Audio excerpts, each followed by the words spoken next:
Il a été proposé Monsieur Clément et Madame. Je travaille dans le secteur de l'économie numérique depuis bientôt 4 ans. Oui. Et c'est un domaine qui me passionne particulièrement. C'est pour cela que je me suis engagé. À la base, je suis un employé d'État, mais je travaille parallèlement dans ce domaine. Et les motivations, en fait, j'ai beaucoup discuté avec le papa Kakam, papa Jemobé, je les appelle comme ça, papa Marie-Josée et Francine et les autres. Et nous travaillons depuis, et on essaie de réfléchir comment faire pour pouvoir véritablement être de bons interlocuteurs, n'est-ce pas, pour l'État qui est en face. Et donc, nous avons pensé mettre sur pied cette organisation avec une vision qui est claire. Et je crois que le but de l'association est clairement défini là. C'est quoi? C'est de promouvoir ce secteur d'activité qui est très mal connu et très mal compris. Et donc, notre mission sera donc, n'est-ce pas, de pouvoir faire comprendre et faire connaître ce secteur-là par le maximum de personnes. Parce que c'est un secteur qui est, sans qu'on le veuille ou pas, le chef d'État l'avait dit, l'économie numérique n'attendra pas les retardataires. Et nous, on a été un peu les pionniers là-dessus, on s'est engagé depuis quelques années. Et nous pensons qu'avec l'action que nous allons mener au sein du bureau, nous pourrons, n'est-ce pas, traiter d'autres personnes. Mais surtout, et ça on l'a bien précisé dans les statuts, mettre un accent sur la sensibilisation et la formation. Quand les gens seront bien sensibilisés et bien formés, je vous assure, le retour sera bien pour tout le monde. Donc voilà nos motivations, voilà pourquoi nous avons décidé, n'est-ce pas, de nous mettre dans ce bateau. Donc, voilà.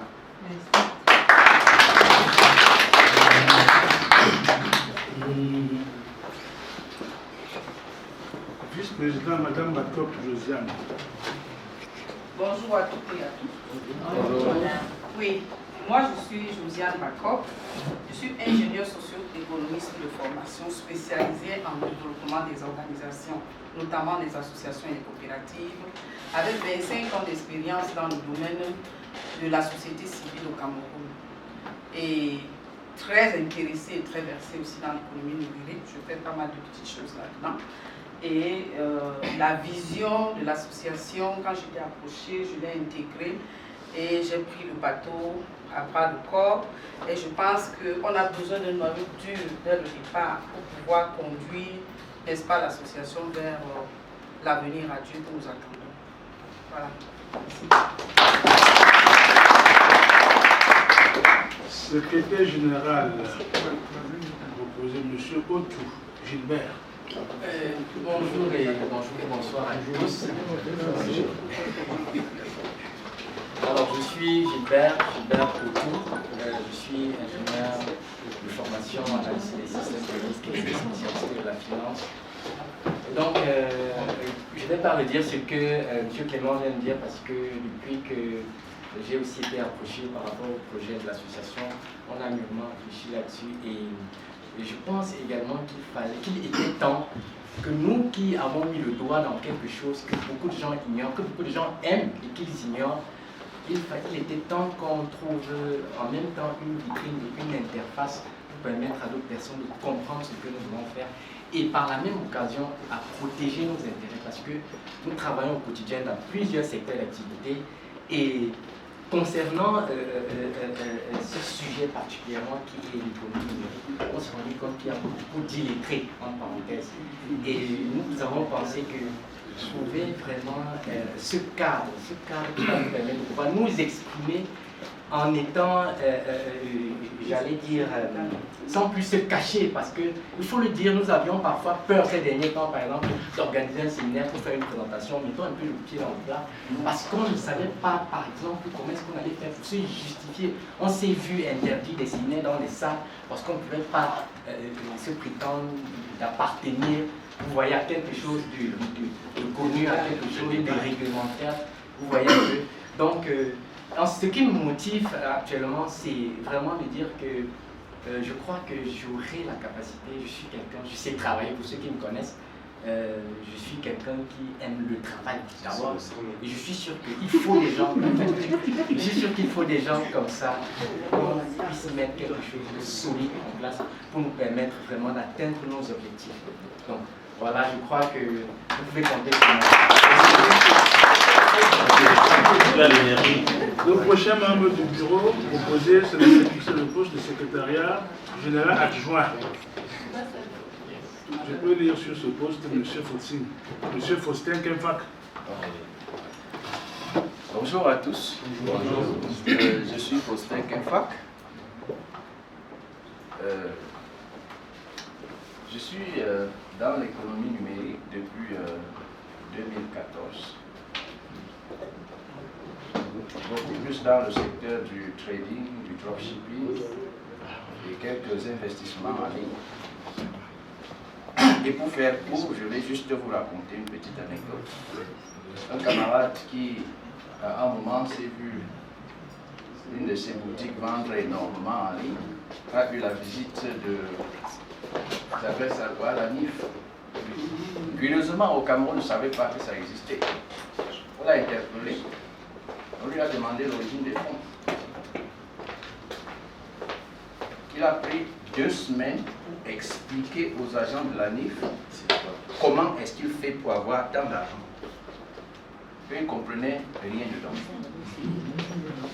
En fait, heureusement, en ligne, c'est des entreprises comme nous qui ont des factures, qui ont tous les documents. Donc, le travail en ligne, c'est un travail en bonne et due forme où vous classez tous vos documents, les factures et tout ça, les virements, les ordres de virement, etc. Il a dû fournir tout ça pour justifier l'activité qu'il mène en ligne et comment est-ce qu'il arrive à avoir cet argent. Ça a pris 2 semaines. Pendant ce temps, le problème pour lequel il avait fait le virement a dû attendre. D'où la nécessité de pouvoir expliquer à l'État et former même les nôtres à comprendre qu'il y a une niche, que l'économie numérique c'est une niche. Internet, c'est une niche d'argent intarissable qui ne dépend, vous le savez tous, ni de l'économie du Cameroun, ni de l'économie d'un autre pays, ni de la condition sociale. C'est le monde entier.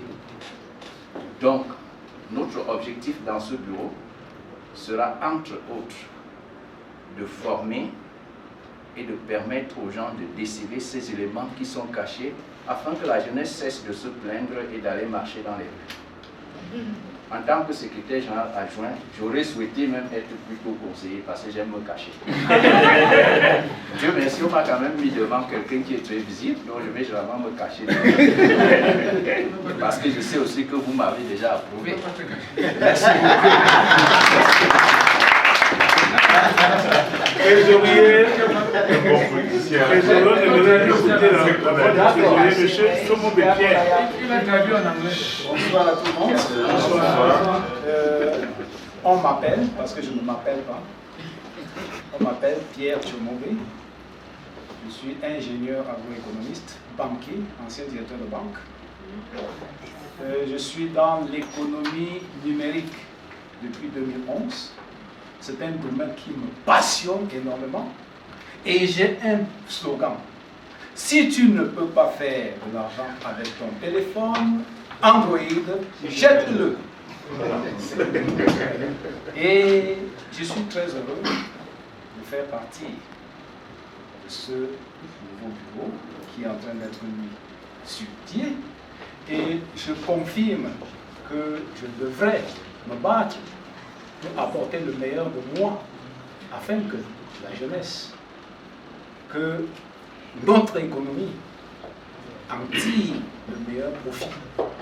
Parce que, retenez une chose, en septembre 2017, à la Banque d'Angleterre, le directeur général du Fonds monétaire international précisait ceci de l'économie numérique.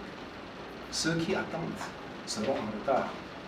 Et de plus en plus, si vous regardez autour de vous, les banques se mobilisent pour s'arriver à l'économie numérique. Il y a eu un temps là où vous avez entendu parler d'une banque, on croyait que certaines agences se fermaient, on croyait que la banque était, n'est-ce pas, en difficulté. Il n'en était de rien. C'est une restructuration pour gagner le maximum à travers l'économie numérique. Donc nous ferons tout pour que les choses marchent, que les jeunes tirent le meilleur profit. Notre nation tire aussi le meilleur profit. Merci. Merci. Trésorier adjoint, Madame Wettier Hélène. Bonjour à tous. Bonjour. Vous-même, vous avez vu que à quelque chose, malheureusement.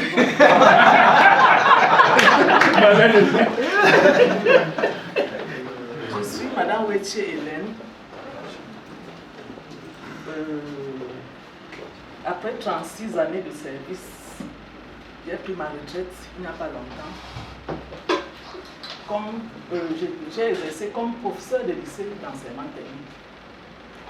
Et pendant ma carrière, j'ai eu à enseigner, à former les Camerounais. Et j'ai eu aussi beaucoup plus à travailler sur l'argent, avec l'argent. Donc, j'ai été plusieurs fois gardienne de l'argent de l'État. Et vous-même, vous savez comment ça se passe parfois. On a toujours les contrôles inopinés. J'ai fini mes 36 ans. J'ai eu des lettres de félicitations par rapport à mon travail. Pour dire que, en tant qu'adjointe, secrétaire trésorière adjointe, je suis disponible, je suis disposée. Je donnerai le meilleur de moi-même si je suis élue. Et tout en sachant que vous êtes avec nous, quoi. Tout en sachant que nous sommes accompagnés. Moi, je suis retraitée, donc je suis disponible. Je vais travailler. Le 7e poste, c'est un poste de conseiller spécial. C'est ce poste, oui, Gamo Marie-Joséphine. Vous pourrez entendre une fois de plus sa belle voix. Ok, bonjour.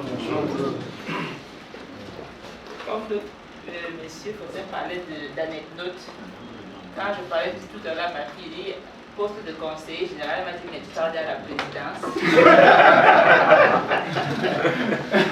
Et puis c'est vrai que quand on m'a expliqué ça, je ne comprenais pas grand chose. Mais je suis quelqu'un qui aime apprendre, qui aime découvrir. Et avec l'expérience que j'ai eue dans le monde du numérique, c'est quelque chose en tant qu'ingénieur informaticien qui m'a attiré. Je suis allée vers. Je me rappelle mon premier contact avec l'économie numérique, c'était en 2008 quand le Bitcoin arrivait. 2008 Moi, 2008, quand le Bitcoin arrivait, à l'époque, j'étais directeur informatique dans le domaine de la banque. J'avais un collègue qui aujourd'hui est multimillionnaire. C'est passé entre le milliard. Il est multimillionnaire, un jeune gars de Bonsamba. C'était mon adjoint à l'époque. Et je me rappelle, Microsoft offrait à toutes les entreprises qui achetaient des packs, on va dire des packs vrais, sans faire de copies, directement chez Microsoft ou Google, on vous offrait des Bitcoins. Et je me rappelle, je me dis, madame, je connais pardon. De l'argent, un truc dans la machine, ça va finir quand? Ça va être l'argent quand? Ça fait 2008. 2009, pareil. Pendant près de 3 ans, notre entreprise commandait exclusivement chez Google. Même les machines étaient commandées directement chez Google et tout ça. Donc on avait tous ces avantages. Il a collectionné les bitcoins. Et c'est comme toutes les crypto-monnaies qu'on vous offre aujourd'hui. On vous donne 1000, 2000, 3000, vous négligez. Demain, ça sera le bitcoin. Alors je me rappelle, en 2016, le bitcoin aussi était encore à 500 $. On m'a approché avec Francine qui est là. Je leur ai dit que pardon, il faut partir avec votre argent. J'étais proche de l'économie numérique sans comprendre réellement que demain, il y aura une monnaie qui sera la monnaie virtuelle. C'est pour dire aussi que dans cette salle, il y a beaucoup de personnes qui sont dans l'économie numérique qui n'ont pas de wallet, qui n'ont pas de portefeuille numérique. Et cette semaine, j'ai eu sur mes portefeuilles 7 000 $. Je le dis parce qu'il y a quelques temps, je ne pouvais pas le dire. Parce que quand on parle du gain sur le bitcoin, je comprends parce que c'est. On va regarder comment. Vous voyez un peu, on n'arrive pas à savoir c'est quoi le gain qu'on a. Tout simplement que ce que tu as acheté à 10 000 $ passe à 7 000 $, comme c'est le cas aujourd'hui. On a des bitcoins qu'on a acheté à 8 000 $, c'est passé en quelques jours à 17 000 $. Donc j'avais un compte où il y avait 18 000 $. Un compte, j'avais un petit compte où il y avait 200 $. J'avais oublié le compte. Je suis entrée à compte l'autre jour, c'était $1 700. Il est vraiment retiré parce que c'est pas ce que tu as gagné. Donc moi je dis c'est quelque chose qui, si nous sommes acteurs de ce domaine, nous devons vivre du domaine. Parce qu'on ne peut pas venir sortir comme fait une association et les gens sont dedans pour y vivre. C'est l'une des raisons pour laquelle j'ai accepté le poste de conseillère, parce que je me dis, en plus de conseiller le bureau, il faut conseiller tous ces membres qui sont là, et dès qu'ils ont un 5 francs dans leur wallet, ils mangent. Un 5 francs quelque part, les gars paniquent, et puis ils vont se laisser aller. Même ces entreprises qui ferment, je ne pense pas qu'en tant qu'entreprise au départ, il a l'intention de fermer. Je ne pense pas. Mais ce sont les aléas du parcours, des choses qu'on n'a pas prévues. Que sur le chemin, maintenant, si nous sommes préparés, parce qu'en termes d'économie numérique, personne ne viendra vous dire l'entreprise est suivie à pas. Même s'il y a une organisation qui travaille dessus, on ne peut pas dire l'entreprise est suivie. Il y aura notre feeling personnel pour se dire c'est une opportunité, je me lance ou je laisse tomber.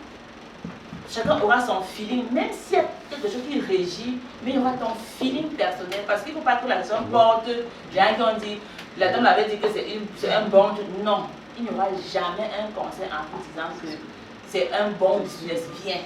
Tu vas juger de ton intérêt personnel, du gain que tu veux gagner, de ce que tu veux faire de l'économie numérique. Et maintenant, nous devons tous apprendre. On ne peut pas faire économie numérique. Et quand on vous envoie un code, vous posez la question, le code là c'est quoi? Il faut aller chercher. Il faut aller chercher parce que je me dis, tout le monde, ici avec notre activité, il n'y a pas d'âge. Il n'y a pas, vous voyez dans la salle, pas de 70 ans, 75 ans, et qui manipule très bien le téléphone. Donc quand un jeune me pose certaines questions, je suis mal parce que j'ai envie de répondre pour dire, prends 2 minutes sur Google, tu peux faire tes recherches et tu auras la solution. Et je pense que pour ceux qui n'ont pas de wallet, si vous êtes, c'est comme si vous êtes, comment je vais dire, vous êtes quelqu'un dans un domaine, mais vous n'avez pas les clés du domaine. Si aujourd'hui, on devait distribuer $1 à chacun, il y a ceux qui n'auront pas. N'est-ce pas? Il y a ceux qui n'ont pas de wallet. Si on dit par exemple, on va offrir $10 à chacun dans un wallet, il y a ceux qui n'auront pas de wallet. Vous êtes dans l'économie numérique. C'est-à-dire, tu fais un billet, tu n'as pas de porte-monnaie, tu n'as pas de compte bancaire. Il faut que tu aies ton compte bancaire pour faire toutes tes opérations. Donc moi je dis, j'ai ce poste de conseiller pour vraiment accompagner. Je remercie vraiment les personnes. Mais ce chef qui est près de moi, c'est un opérateur dans le monde du numérique. Peut-être, je ne vais pas le faire, mais c'est le directeur de Sénatrade. C'est Sénassar, la Société d'économie numérique africaine. Ok. Créée il y a cela 3 ans. Et nous faisons exactement ce que tu dis. Voilà. Créer des portefeuilles blockchain pour permettre à tout le monde d'avoir un compte et d'y mettre ce qu'il veut et d'attendre pour que ça prenne la valeur. Donc voilà un peu quelqu'un déjà qu'on a autour de nous, qu'on aura dans l'association, qui va peut-être ne pas être comme moi conseiller officiel, mais qui sont en back-office et toutes ces personnes-là, pour qu'on puisse avoir une association qui répond vraiment à nos aspirations. Merci.